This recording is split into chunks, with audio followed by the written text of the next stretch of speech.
Unit planning and lesson planning.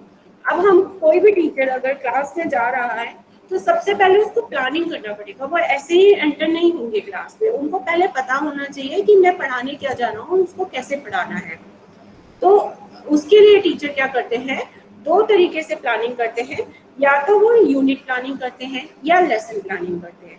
तो unit planning थोड़ा बड़ा कॉन्सेप्ट होता है, लेसन प्लानिंग छोटा कॉन्सेप्ट होता है। यूनिट प्लानिंग के अंदर मतलब आप रिलेटेड जो टॉपिक्स हैं उन सबका एक ग्रुप बना के और पूरा एक यूनिट प्रिपेयर करते हैं। जैसे कि हमारी टेक्स्ट बुक है, हमारी टेक्स्ट बुक में पूरा सिलेबस है, मान लीजिए 12 से 13 चैप्टर हैं, तो उसकी हमने 4 यूनिट्स बना दी, यानी उसमें जो रिलेटेड चैप्टर्स हैं उनको मिला के एक यूनिट बना दिया, फिर रिलेटेड चैप्टर्स को मिला के दूसरा यूनिट बना दिया, एक सीक्वेंशियल स्टडी के फॉर्म में उसको कर दिया। तो ये तो हुई यूनिट प्लानिंग। और लेसन प्लानिंग यानी वो जो चैप्टर है, पर्टिकुलर एक चैप्टर, वो एक लेसन हो गया, ठीक है ना। तो उसकी प्लानिंग करना कि आज की तारीख में मुझे क्या पढ़ाना है, एक दिन की तैयारी करना, दैट इज लेसन प्लानिंग। अब यूनिट प्लानिंग में क्या होता है, एस.सी. मॉरिसन जो थे उन्होंने इसकी एक डेफिनेशन दी थी कि a unit consist of a comprehensive series of related and meaningful activities to achieve the purpose educational objectives by providing significant educational experience that would result in appropriate behavioral changes in the learners। तो unit क्या है कि एक comprehensive series है, यानी सारी चीजों को कवर करती हुई एक सीरीज है जिसमें रिलेटेड एंड मीनिंगफुल जो एक्टिविटीज हैं उनको किया जाता है, यानी जो रिलेटेड टॉपिक्स हैं उनको कवर किया जाता है और उनको सिग्निफिकेंटली एजुकेशनल एक्सपीरियंस दिया जाता है, यानी उनको टीच किया जाता है जिससे कि हमारा एप्रोप्रिएट बिहेवियरल चेंजेस लर्नर में आता है ना। मतलब कुल मिला के हम रिलेटेड टॉपिक्स को पढ़ाते हैं बच्चों को, जिससे कि बच्चों को वो रिलेटेड टॉपिक्स से मिला के पूरा एक यूनिट समझ में आ जाए। यूनिट वी में understand one of the complete and meaningful sub division of prescribed course of a subject. ये क्या है कि अपने आप में एक मीनिंगफुल सब डिवीजन हो गया पूरे सब्जेक्ट का, centered around a single problem or purpose capable of helping in the realization of the desired teaching learning of the subject। वही मिला के कुल मिला के यही है कि एक सिंगल प्रॉब्लम, यानी आपका जो सिलेबस है उसमें जो अलग अलग टॉपिक्स हैं, तो सिंगल प्रॉब्लम से रिलेटेड टॉपिक्स को कवर करेगा एक बार में और उसको फिर डिजायर्ड टीचिंग लर्निंग होगी जिससे सब्जेक्ट के अंदर। It stands for the planning of the instructional work of the session by dividing the prescribed syllabus into some well-defined and meaningful units। वही बात जो मैंने अभी आपको बोली। It may be defined as a scheme or plan chalked out for the teaching learning of a particular unit, mentioning the ways and the means of imparting learning experiences related to that unit in view of the proper realization of its teaching learning objectives। तो ये वही एक scheme और plan हो गया जिसमें कि आप प्रॉपर पूरी यूनिट को आप पढ़ाते हैं। अब the task of unit planning in life sciences में start with the formation of proper units out of the subject matter and learning experience to be imparted to the students during the whole session. यानी unit planning करने से पहले आपको अपने syllabus को क्या करना पड़ेगा, यूनिट्स में डिवाइड करना पड़ेगा, जिससे कि आप पूरे सेशन में बच्चों को अच्छे से पढ़ा सको। For the formation of a unit a teacher में प्रोसेस एज अंडर। अगर आप यूनिट को फॉर्म कर रहे हो तो आप किस बेस पे आप उसको फॉर्म कर रहे हो, तो टीचर में except the various topics mention in the prescribed syllabus as a different unit. जैसे कि आपके जो सिलेबस में जो टॉपिक्स हैं उन्हीं को ही पूरा अपने आप में एक यूनिट बना दिया है ना। मतलब सिलेबस के अंदर जो टॉपिक्स हैं वो उठा के उन टॉपिक्स को उन्हीं को एक प्रॉपर यूनिट की तरह प्रेजेंट कर दिया, या फिर ही में combine the very similar topic of the syllabus for the formulation of units, या फिर वो रिलेटेड टॉपिक्स को उठा के उनका पूरा एक यूनिट बनाए। ही में formulate such unit on the basis of division. तो वो यूनिट किस बेस पे वो डिवाइड करेंगे सिलेबस को, कि जैसे कि लाइफ सेंटर्ड यूनिट्स हो गए है ना, जैसे लाइफ से रिलेटेड यूनिट्स हो गए, बायो के यूनिट्स हो गए, जैसे इन्वायरमेंटल साइंस से रिलेटेड यूनिट्स हो गए तो इन्वायरमेंटल सेंटर्ड यूनिट्स हो गए, या फिर एनिमल से रिलेटेड यूनिट्स हो गए या प्लांट से रिलेटेड यूनिट्स हो गए। तो इस तरीके से वो यूनिट में डिवाइड कर सकते हैं सिलेबस को। अब जैसे कि हम एग्जांपल दें कि आपने एक यूनिट ले लिया बर्ड्स अराउंड अस, तो बर्ड्स अराउंड अस में आपके सारे टॉपिक जो बर्ड से रिलेटेड है सब कुछ आ जाएगा। ऐसे प्लांट्स अराउंड अस में आपके प्लांट्स जितने भी हैं उनसे रिलेटेड सब कुछ आ जाएगा। बॉडी सिस्टम में आपके जितने भी बॉडी के अलग अलग सिस्टम हैं, आपका एक्सक्रीशन सिस्टम है, आपका रेस्पिरेटरी सिस्टम है, आपका डाइजेस्टिव सिस्टम है, सारे सिस्टम्स आ जाएंगे। लाइफ ऑन अर्थ में ये तीनों ही मिला के आ जाएंगे क्योंकि ये सारे ही लाइफ साइंस से रिलेटेड है। तो इस तरीके के आप अपने सुविधा अनुसार अपने यूनिट को बना सकते हो। अब यूनिट प्लानिंग में क्या होता है, क्या चीजों को ध्यान रखना होता है कि total days and working hours available for teaching, हमारे पास कितना टाइम है इसको कवर करने के लिए, कितने घंटे हैं एक यूनिट को कवर करने के लिए, उसके अकॉर्डिंग बनाया जाता है। Completeness and meaningfulness of prepare unit, तो यूनिट अपने आप में पूरा एक कंप्लीट मीनिंग निकलना चाहिए। जैसे आप बर्ड्स के बारे में अगर पढ़ा रहे हो तो उसमें सारी चीजें बर्ड्स से रिलेटेड पूरी कवर हो जानी चाहिए। suitably in terms of age, interest, needs and abilities of learner. Learners बच्चे हैं या adolescents हैं, किस एज के हैं, उनका इंटरेस्ट क्या है, एबिलिटीज क्या है, उसके हिसाब से आप चीजों को कवर करेंगे यूनिट में। Available resources and teaching learning conditions, उसमें फिर आपके पास क्या रिसोर्सेज हैं, किस तरीके की कंडीशंस हैं, ये भी आप ध्यान में रखेंगे। Proper division of whole syllabus, पूरे सिलेबस को कवर करना होगा तो उसका अच्छे से डिवीजन करके आप यूनिट बनाएंगे। Perfect tune with the teaching learning objective, जो आप यूनिट बना रहे हैं और आपका जो ऑब्जेक्टिव है कि इस यूनिट को कवर करने के बाद बच्चों को ये चीज क्लियर हो जानी चाहिए, इतना पार्ट क्लियर हो जाना चाहिए, तो वो उसके साथ ट्यूनिंग होनी चाहिए, है ना। आप अगर बर्ड्स के बारे में पढ़ा रहे हैं तो इस यूनिट को कवर करने के बाद बच्चे को बर्ड से रिलेटेड सारी चीजें कवर हो जानी चाहिए। Proper correlation, coordination and integration among different units. Correlation क्या होता है, कोई चीज किस चीज से कितने हद तक रिलेट कर रही है, कोऑर्डिनेट मतलब उसके साथ चल रही है, इंटीग्रेशन मतलब उसके कितना उससे जुड़ी हुई है, ठीक है। तो ये सारी जो टर्म्स हैं ये डिफरेंट यूनिट्स में आपस में कैसे है वो चीज भी ध्यान रखनी पड़ेगी हमको। अब हाउ टू प्रोसीड फर्दर, कैसे हम प्रोसीड करेंगे। A unit should further divide into some suitable sub unit। अब आपने जैसे बर्ड्स के बारे में पूरा कर दिया तो फिर आप बर्ड्स में भी सब यूनिट बनाएंगे। अलग अलग तरीके के बर्ड्स होते हैं, कुछ बर्ड्स होते हैं जो बहुत ऊंचा फ्लाई करते हैं, कुछ नहीं कर पाते हैं, कुछ किस एरिया में रहते हैं, कुछ किस एरिया में रहते हैं, तो सबकी अलग डिफरेंट उसमें कैटेगरीज होगी, तो उसके सब यूनिट्स आप बना लेंगे। Objective should be pre determined and properly expressed in behaviour terms. आपके जो ऑब्जेक्टिव्स हैं वो आपके क्लियर हैं तो उनको प्रॉपरली एक्सप्रेस करेंगे यूनिट में चैप्टर वाइज, तो जिससे कि बच्चों को समझ में आए। Proper decision should be taken about methods and techniques to be used. कोई यूनिट होती है उसमें प्रैक्टिकली ज्यादा बच्चों को समझ में आती है, कुछ यूनिट्स लेक्चर के बेस पे ज्यादा समझ में आती है, तो हमको डिसाइड करना पड़ेगा कि हम ये जो यूनिट ले रहे हैं तो इसमें हमको प्रैक्टिकल पार्ट भी करना है ना, तो उसी हिसाब से हमको अपने मेथड्स यूज करने होंगे, टेक्निक्स यूज करनी होंगी। Decision should be taken about the type of interaction among the teachers and student. कितना हम टाइम मतलब टीचर स्टूडेंट्स कितने टाइम कितना फ्रिक्वेंटली क्लास आती है वो, है ना, कितना इंटरेक्शन हो पाता है, कितना हम लोग मतलब हम सिर्फ थ्योरी क्लास मिलती है या प्रैक्टिकल क्लास भी मिल जाती है, तो उसके हिसाब से हमको अपना यूनिट को प्रिपेयर करना होगा। Proper techniques should be used for the evaluation of teaching learning of unit covered।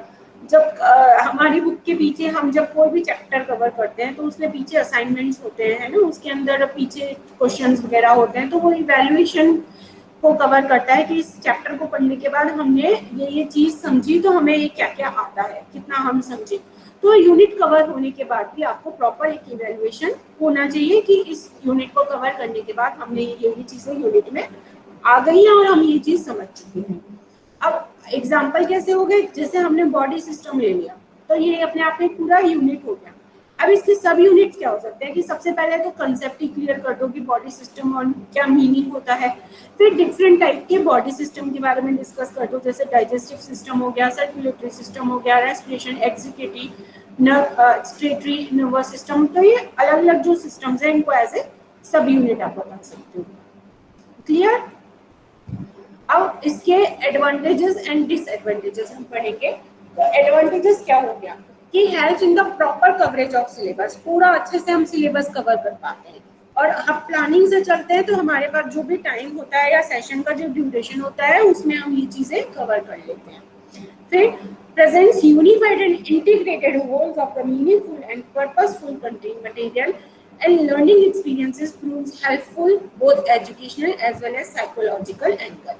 अब आपने पहले से ही प्लान कर लिया कि आज आप ये यूनिट पढ़ाएंगे, तो इस यूनिट में आपको क्या क्या मटेरियल चाहिए होगा, है ना, क्या क्या मेथड चाहिए होंगे, क्या क्या लर्निंग एक्सपीरियंसेस जो हमको डिस्कस करने होंगे, तो आप पहले से ही सारी चीजें प्लान कर लेते हो तो उसको अच्छे से प्रेजेंट कर पाते हो और टाइम का पूरा यूटिलाइजेशन कर पाते हो। Make students and teachers both clear about the function goals of their study. उनको पहले से ही गोल बता देते हो कि आज हम ये पढ़ने वाले हैं, है ना, आज ये पढ़ने वाले हैं तो आज हमारे ये फंक्शन है, हम इस चीज पे ध्यान देंगे। तो उससे क्या है कि गोल्स हम कंफ्यूजिंग उसमें नहीं जाते हैं, इधर उधर की बातें नहीं करते, फिर हमें हमारा गोल पता है कि आज हमें ये खत्म करना है, तो फिर हम उसी चीज को फोकस करते हैं।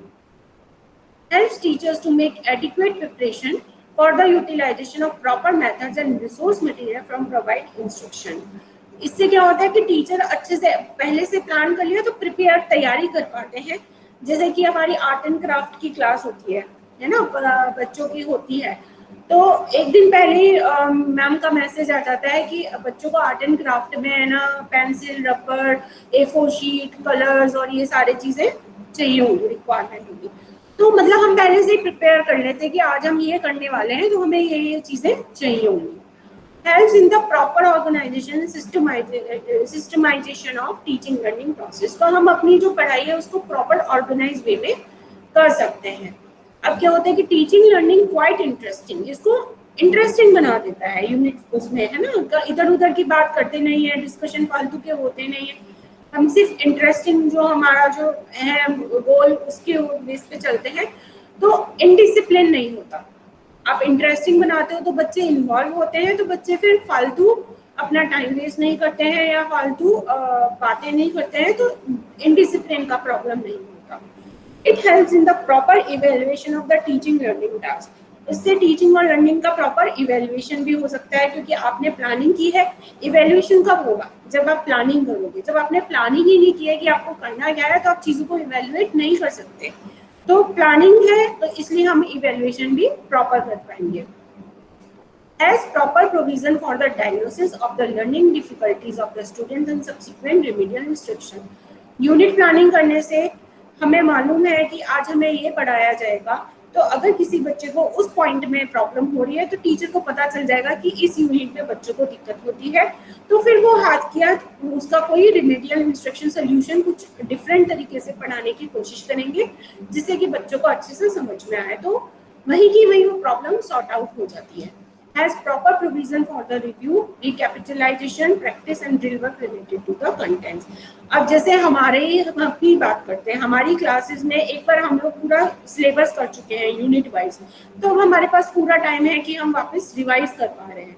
तो जब आप अपना यूनिट वाइज अपना टास्क कंप्लीट कर लेते हो तो आपके पास इतना टाइम आराम से होता है कि आप अच्छे से रिव्यू कर सको, रिकैपिचुलेशन प्रैक्टिस कर सको उस पर। It paves the way for a proper and appropriate daily lesson planning। Unit planning एक बड़ी चीज हो गई, जैसे कि आपने काफी सारे टॉपिक्स कवर कर लिए एक यूनिट में, तो आप रोज का डिसीजन ले सकते हो कि आज मैं ये टॉपिक कराऊंगी, नेक्स्ट डे ये कराऊंगी, तो वो एक लेसन प्लानिंग में आपको हेल्प देता है। अब अगर हम इसके डिसएडवांटेजेस की बात करें, the division of the content of the syllabus into meaningful and complete unit and sub unit is not an easy task। it may create hurdles।